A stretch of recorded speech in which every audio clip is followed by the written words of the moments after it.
안녕하세요. 규제를 규제한다를 쓴 배재대학교 행정학과 이혁우 교수입니다. 오늘은 착한 규제는 없다, 이런 얘기를 한번 해보도록 하겠습니다. 착하다. 사실 이 말은 많은 뜻을 가지고 있죠. 힘들고 어려운 사람들을 잘 도와주는 것, 손해를 보면서도 다른 사람들을 위해서 좀 나서보는 것, 요컨대 내 생각만 안 하고 주변의 다른 사람들, 특히 어려운 사람들을 배려하는 것을 착하다라고 하죠. 요즘은 착한 가격 이런 말도 있죠. 가격이 너무 싼데 물건도 괜찮을 때 우리는 착한 가격이라고 합니다. 그러면 착한 규제, 이건 무슨 말일까요? 그리고 착한 규제는 없다, 이것은 왜일까요? 착하다라는 것은 보통 사람을 두고 하는 말이죠. 우리는 정부가 착하다, 착한 정부, 착한 정부를 만들자, 이런 말을 쓰고 싶겠지만 그게 가능하지 않겠죠. 그럼 착한 사람은 있는데 착한 규제는 없다고? 이렇게 생각할 수도 있을 것 같습니다. 이 차이를 깨닫는 것은 생각보다 중요합니다. 어쩌면 국가나 정부의 일과 개인의 일을 구분하는 가장 핵심이 되는 질문이 여기에 있습니다. 여러분 혹시 마리안느와 마가렛 수녀님 이야기를 한번 들어보셨나요? 이분들은 소록도에서 43년 동안이나 봉사를 하셨던 오스트리아의 수녀님들이십니다. 이 수녀님들은 한센병으로 힘든 분들을 보살피기 위해서 소록도에 오셨죠. 1962년도의 일입니다. 당시만 하더라도 열악했던 의료시설에 변변한 의료기구조차도 없었던 시절, 장갑도 끼지 않은 채 한센병 환자들의 상처에 약을 발라주고 외국의 의료진도 초청해서 장애교정 수술도 해주시고 한센인 자녀들을 위해서는 영아원도 운영했습니다. 죽을 쓰고 과자도 구워서 마을을 돌면서 환자들을 챙기기도 한 분이시기도 합니다. 소록도는 한센병을 앓아서 힘든 분들이 치료를 받고 사회와 고립되어서 수용이 되었던 시설이기도 했던 것이죠.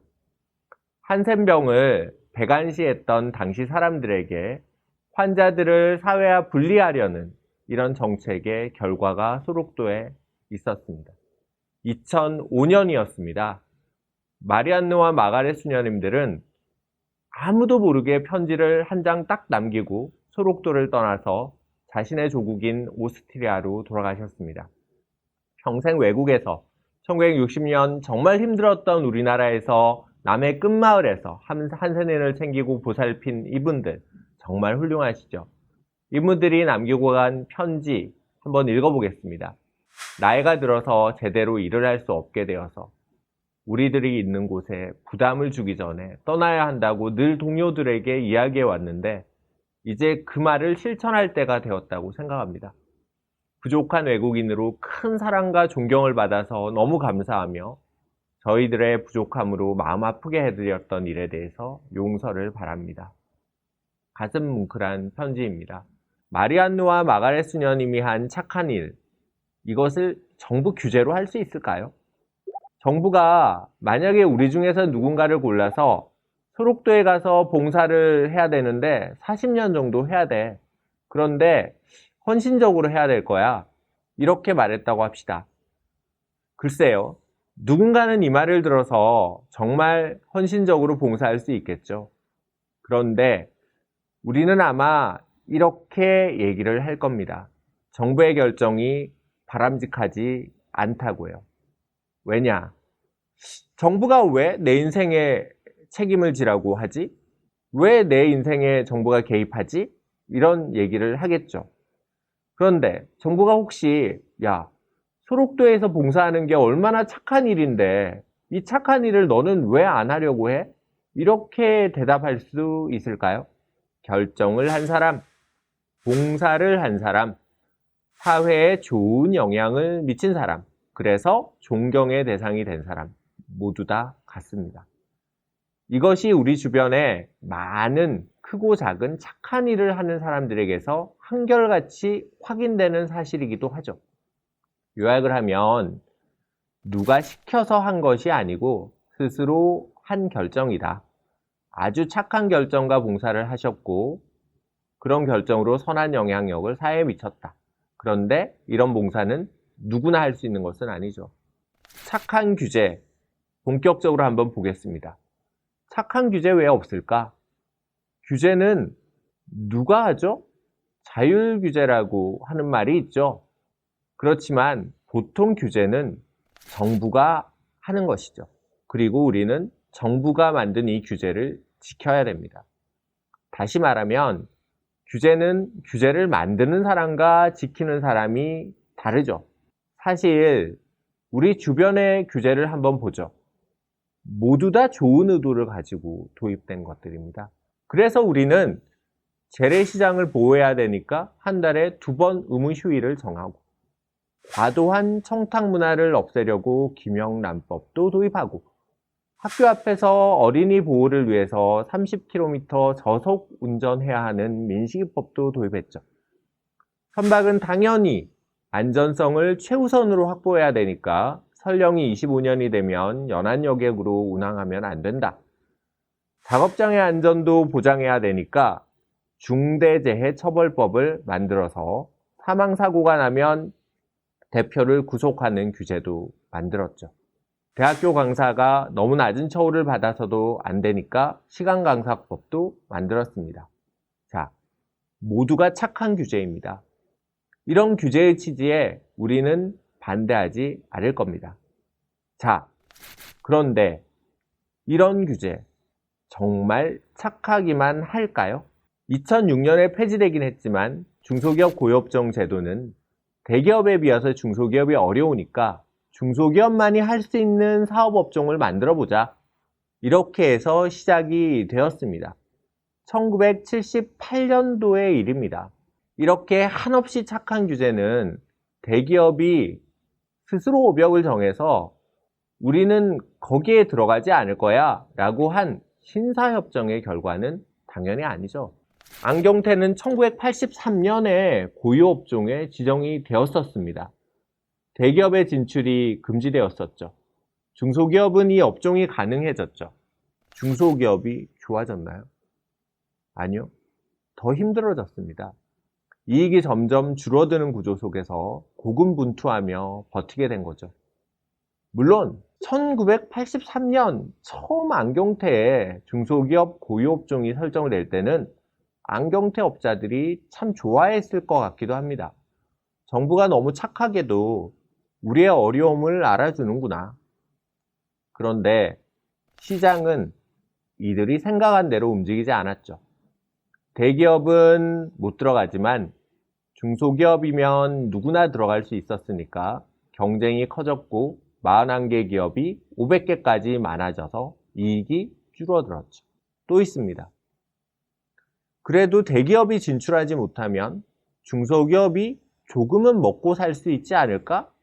라고 생각할 수 있겠죠. 그런데 이런 환상이 깨진 것은 1995년 정부가 안경시장을 개방했기 때문입니다. 경제 규모가 커지면서 통상 압력에 대응하기 위해서 무역 자유화를 택할 수밖에 없었던 거죠. 외국 기업의 진출을 막아주던 관세율이 낮아지자 1년 만에 수입 안경테의 비중이 25%에서 29%로 증가했습니다. 중소기업 고유업종 규제는 외국 기업에는 적용할 수 없었던 거죠. 결국 대기업이 진출하지 못한 시장에 외국 기업이 슬그머니 점유율을 높이는 역차별이 발생한 겁니다. 왜 그랬을까요? 소비자의 입장을 한번 보죠. 중소기업이 만들어서 파는 안경테보다 외국 기업이라고 하더라도 이들이 만든 디자인이 더 좋은 안경테가 좋았겠죠. 중소기업 고유업종으로 오랫동안 보호를 받다가 보니까 중소기업 안경테 업자들은 기술 경쟁력을 높이기보다는 가격을 인하하는 경쟁과 같은 방식으로 시장 전략을 펴왔던데도 그 원인이 있었을 겁니다. 대기업은 규제로 진입이 안 되고 어차피 국내 소비자들은 안경을 쓸 수밖에 없고 이런 시장 구조라면 굳이 기술 개발로 더 나은 품질의 안경테를 개발하려는 인센티브가 나타날 수 없었겠죠. 아니요. 사실은 이런 인센티브가 누군가는 있었다고 하더라도 종업원이 10명밖에 안 되고 대부분 영세한 업체에서 어떻게 기술 개발을 위한 투자를 할 수 있었겠습니까? 결국은 중소기업 고유업종은 2006년에 폐지되기에 이르렀습니다.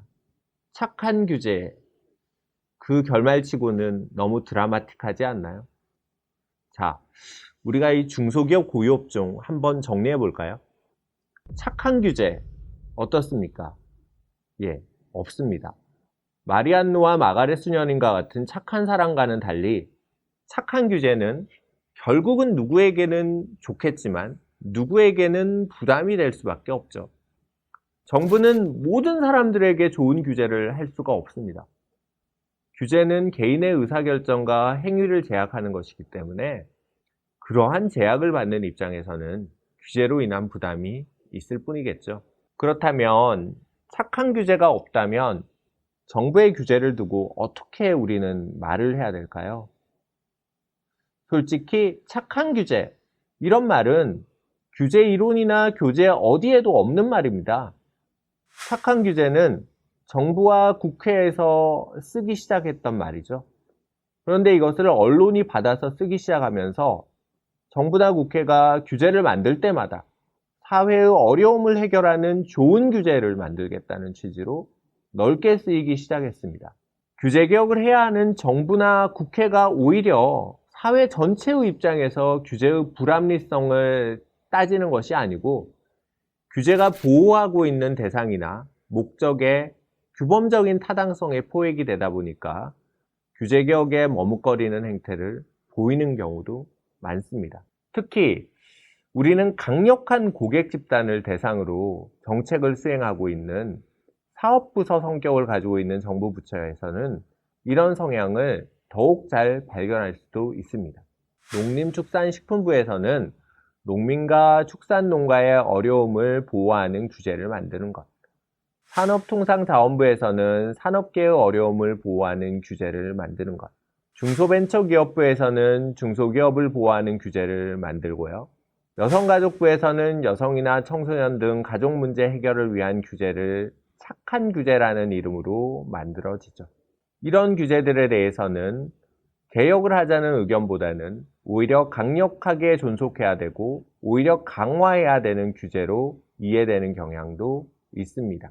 의도가 착하다는 거죠. 규제가 이런 따뜻한 감성에만 기반해서 만들어지게 되면 점점 어려운 사회가 되고요. 사회의 성과나 사회 전반의 생산성이 낮아지게 됩니다. 이렇게 볼 때 국회와 정부가 갖춰야 될 덕목은 어떤 사회 문제를 두고 일반 국민과 함께 같이 공감하는 것은 물론 필요하지만 규제를 설계할 때는 일반 국민의 눈높이에서 같이 공감하고 슬퍼하고 기뻐하고 이런 것이 아니고 한 걸음 떨어져서 냉정하고 낯선 시각으로 접근할 필요가 있습니다. 착한 사람은 있어도 착한 규제는 없는 겁니다. 정부는 착한 일을 하는 존재가 아니고요. 합리적인 일을 하는 존재여야 되겠죠. 이것이 국가나 정부의 일과 개개인의 일을 구분해서 이해하는 출발점이 되는 것이기도 하죠. 자, 오늘은 여기까지 마치기로 하겠습니다. 감사합니다.